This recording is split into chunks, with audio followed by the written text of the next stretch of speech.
रियासत कर्नाटक के senior leader और साबिक रियासती वजीर आर रोशन बेग की अवाम से बिलखुसूस मुसलमानों से अपील। कल यानी 26 अप्रैल बरोज़ जुमा को बेंगलुरु और दीगर हलकों में हो रहे लोकसभा इंतखाबात में बढ़ चढ़कर हिस्सा लें, जमहूरियत का जश्न मनाएं, सेकुलर पार्टी और सेकुलर उम्मीदवारों को कामयाब बनाएं। आर रोशन बेग ने कहा कि ख़ास तौर पर बेंगलुरु में इलेक्शन के दौरान वोटिंग का फीसद काफ़ी कम रहता है। रोशन बेग ने केरला और चंडीगढ़ रियासतों की मिसालें पेश करते हुए कहा कि वहां लोग पूरे जोश व जज्बे के साथ वोटिंग में हिस्सा लेते हैं, लिहाजा बेंगलुरु और कर्नाटक के तमाम वोटरों को चाहिए कि वो भी इलेक्शन के दिन पोलिंग में बढ़ चढ़कर हिस्सा लें ताकि वोटिंग फीसद में इजाफा हो सके। रोशन बेग ने कहा कि मौजूदा हालात में फ़िरका परस्त ताकतों कम्युनल फोर्सेस को शिकस्त देकर सेकुलर ताकतों को इक़्तिदार में पावर में लाने की अशद ज़रूरत है, तो इस बात को ध्यान में रखते हुए हर वोटर अपने वोट का भरपूर और सही इस्तेमाल करे। जुनूबी हिंद न्यूज़ रिपोर्ट। तो वक्त आया है कि अपने तमाम जो नाइत्तेफाकी है ये सब भूल कर एक कैंडिडेट को जिताएं। और इसे जीतेगा कैसे जब अब तक की परसेंटेज नहीं हुई। मैं तकरीबन 8 इलेक्शन लड़ा हूँ, 7 इलेक्शन में अल्लाह ताला ने कामयाबी दी मुझे।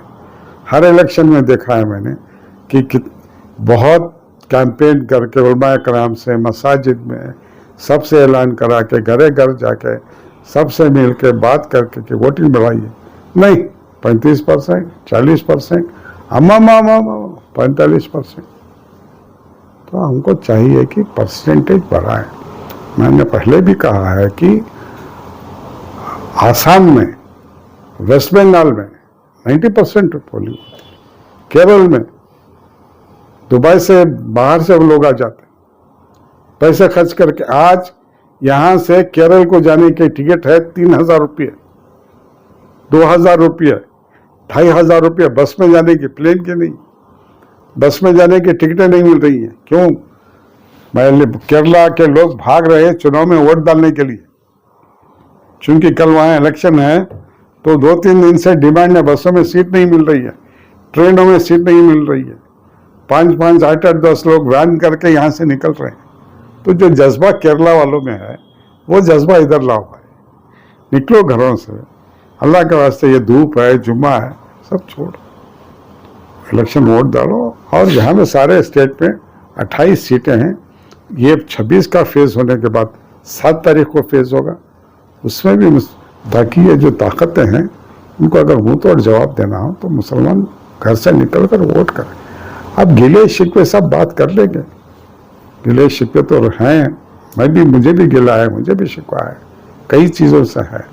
मगर अब वो ये नहीं है, वक्त का तकाजा नहीं है कि उस झगड़े में पड़े, ये नहीं किया, वो नहीं किया, बच्चों को रिहा नहीं किया, अभी बच्चे जेल में। हाँ, पेट जलता है दिल के कोने में, अभी आज भी अफसोस होता है हमको। अगर अफसोस होता है केजी हल्ली के बच्चे जो सलाखों के पीछे हैं, गुलबर्गा हुगली में जो हादसा हुआ उसके बच्चे सब वहाँ गुलबर्गा की जेल के सलाखों के पीछे है।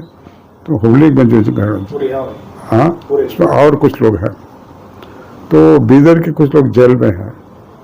तो ये सब उनके माँ बाप पे क्या गुजरती हो।